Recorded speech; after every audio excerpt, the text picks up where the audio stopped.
Happy Makar Sankranti, happy Makar Sankranti, happy Makar Sankranti. बैठिए बैठिए बैठिए। क्या हाल समाचार है, कैसे हैं? मकर संक्रांति की आप लोग को हार्दिक शुभकामनाएं। हमेशा स्वस्थ बने रहिए और हमेशा आगे बढ़ते रहिए जिंदगी में। और सब ठीक ठाक? हाँ सर, सब ठीक है सर। धन्यवाद। चलिए, क्वेश्चन था सर। हाँ बिल्कुल बिल्कुल, पूछा जाए। सर, मकर संक्रांति क्यों मनाया जाता है? बहुत अच्छा प्रश्न है। मकर संक्रांति एक पावन पर्व की तरह हम लोग देखते हैं और 14 जनवरी या 15 जनवरी को, 14 और 15 जनवरी के बीच में सूर्य जो है दक्षिणायन से उत्तरायण की तरफ आना शुरू होता है। आपको जानना है कि जब सूर्य दक्षिणायन की तरफ जाता है, दक्षिण दिशा की तरफ से उगता है, तो गर्मी के ठंडा के दिन होते हैं, ठीक है। और जब वो दक्षिण से उत्तर दिशा की ओर जाने लगता है तो गर्मी के दिन शुरू हो जाता है, ठीक। तो मकर सूर्य जो है वह मकर राशि में प्रवेश कर जाता है। मकर राशि में प्रवेश जैसे करता है तो सूर्य धीरे धीरे करके दक्षिणायन से उत्तरायण की तरफ बढ़ने लगता है और यहाँ से धीरे धीरे ठंडक जो है कम होना शुरू हो जाता है। और लेकिन ठंडक रहता है, इस दिन ठंडक रहता है। यहाँ ठंडक कमने की शुरुआत हो जाती है।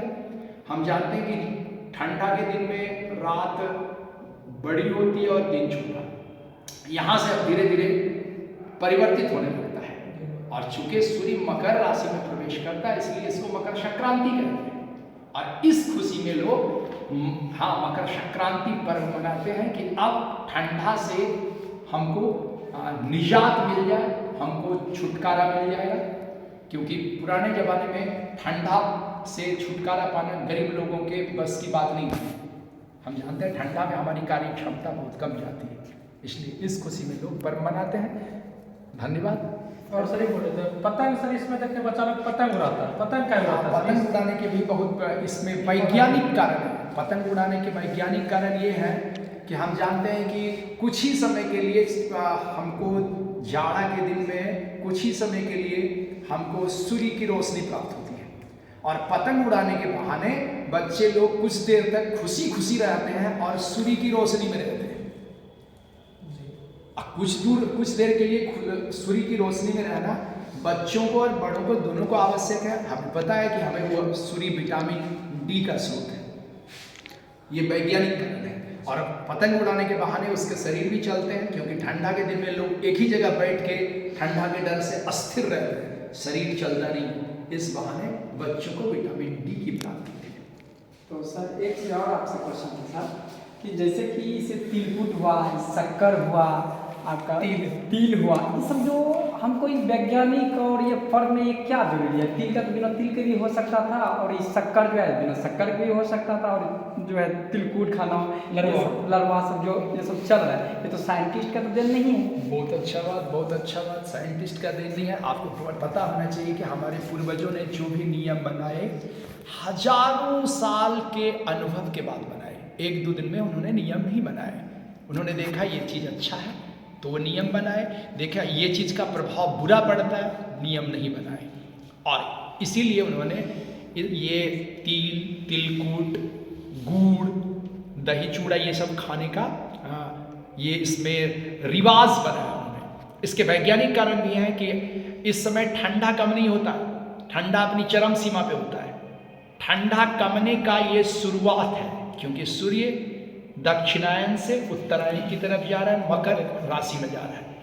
और तिल, गुड़, तिलवा, तिलकुट, लाय ये सब अधिकांश चीज गुड़ से बनते हैं, आप जानते हैं अच्छी तरह से।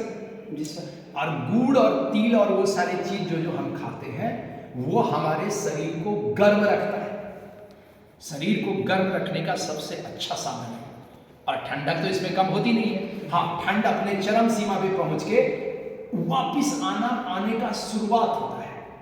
और इसलिए लोग तिल से बने चीज और गुड़ से बने चीज खाते हैं। पूर्वजों ने बनाया है, ये हमारे शरीर को गर्म रखता है ताकि हम ठंड से, ये चरम सीमा होता है, सबसे ज्यादा ठंडक का चरम सीमा होता है, इसलिए शरीर हमारा गर्म रहे, हम काम कर सकें, ये नियम बनाए गए। दूसरा एक और कारण है इसका आपको जानना चाहिए कि किसान, हम जानते हैं भारत कृषि प्रधान देश है। जी जी। किसानों के घर में इस समय में फसल कट के आता है घर पे अन्न बन के। हर किसान का घर अनाज से भरा हुआ होता है और उस आसान होता है उसके लिए तरह तरह के चीज़, गुड़ से बने चीज़, तिल से बने चीज़ बनाकर खाना।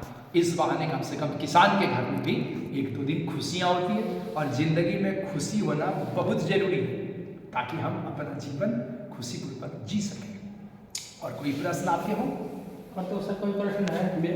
आपको इनवाइट था सर मेरे यहाँ आने का। आमंत्रण, धन्यवाद, बहुत बहुत धन्यवाद। हम जानते हैं कि हर घर में परिपूर्ण भोजन बनते हैं इस दिन, फिर भी मैं आपके एक क्वेश्चन आ रहा है सर, आप जैसे कि हम सब तो पूर्वजों से बने आए हैं, ये तो जानते होंगे कि ये कौन स्टार्ट किया, इसका कारण मतलब स्टार्ट होने का मतलब वैज्ञानिक कारण क्या है? वैज्ञानिक कारण, धार्मिक का धार्मिक कारण कि हम सब जो इसका खोज कैसे पता चला कि हमको दही चूड़ा खाना है, तिलवा खाना है, ये तिलवा खाना है। कहाँ से मतलब किस तरह से उठाया कि ये खाना जरूरी है, ये नियम कहाँ से लागू किया गया इसका?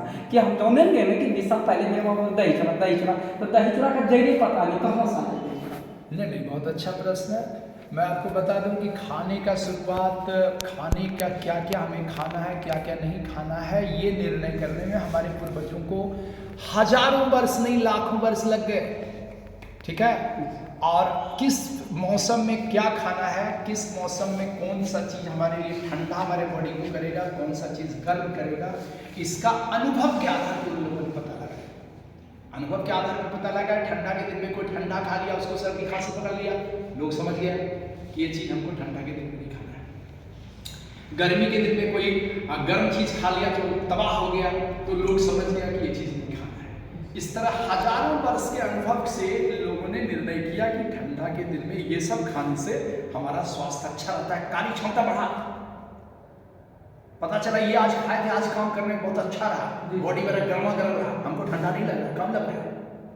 तो निर्णय किया गया ये चीज़ खाना है, ये चीज़ का शक्ति गर्म है, ये चीज़ का लक्षण गर्म है, हमारे बॉडी को गर्म करता है। ये चीज़ खाने से ये ठंडा लगने लगा, या गर्मी के दिन में राहत मिला। आप गर्मी के दिन में ठंडा पानी मिल जाता है, राहत मिलता है। उसी तरह खीरा खा लेते हैं, हम जानते हैं खीरा में पानी का मात्रा ज़्यादा रहता है। ठीक है, हमारे शरीर को पानी की ज़रूरत है। हमारे शरीर में कोई, हमारे देश में किसी चीज़ का आविष्कार हो नहीं हो, लेकिन हमारे पूर्वज जानते थे, बहुत विद्वान थे, अनुभवी थे, वो जानते थे कि ये चीज़ से ये होता है। अब आप समझोगे सूर्य दक्षिणायन से उत्तरायण आया, मकर राशि कैसे जाना। आज साइंटिस्ट जाना है कि पृथ्वी से सूर्य तक की दूरी कितनी है। हमारे हनुमान चालीसा लाखों बरस पहले बने हुए, उसमें लिखा हुआ है सूर्य की दूरी पृथ्वी से कितनी है, जब हनुमान जी निकलने जा रहे थे सूर्य को। इसलिए हमारे पूर्वजों ने इसको अनुभव के आधार पर बनाया है। खूब, और कोई प्रश्न हो तो बोलिए। और तो सर कुछ नहीं। ढेर सारा शुभकामना आप लोगों को। आइए सर। बिल्कुल बिल्कुल, ढेर सारा शुभकामना। और आप लोग इस पर्व को शांतिपूर्वक मनाइए, खूब खाने का मजा लीजिए। एक बार में बहुत ज़्यादा नहीं खाइए, दिन भर में 4 बार खाइए, लेकिन हिसाब से खाइए। बहुत लोग क्या करते हैं, एक ही बार में बहुत खा लेते हैं। नहीं, वो हमारे स्वास्थ्य के लिए अच्छा नहीं था। हमारे पूर्वजों ने भी ये कह के गया, हाँ, कि हमें थोड़ा थोड़ा खाना चाहिए, लेकिन आप 2-3 बार करके खाएं। ये तो एक बार खा लेते हैं? नहीं, एक बार नहीं खाना चाहिए, आप उतना ही खाना, कोई 2 बार करके खाइए, 3 बार। कुछ तो ऐसा आया होगा समय, जैसे वो बना तो खुशी, जैसे हम सब खुशी जो मना रहे हैं, जैसे हम भगवान के मनाते हैं कि भगवान का ये मिले, जैसे हम लोग खाने की जगह फिर भगवान को चढ़ाते भी हैं, तो क्या कारण है कि भगवान को जैसे हम खा सकते थे, भगवान को फिर चढ़ाने का मतलब? भगवान को अर्पित करने का मतलब हुआ कि आप अगर थोड़ा सा अंश भगवान को अर्पित करते हैं, भगवान पे विश्वास करते हैं, तो जो कुछ हमारे पास है वो भगवान का ही दिया हुआ है। भगवान को मानने वाले ये मानते हैं। इसका ये हुआ धार्मिक का, इसका साइंटिफिक काउच भी बताएंगे। जो कुछ आप खा रहे हैं सब भगवान का दिया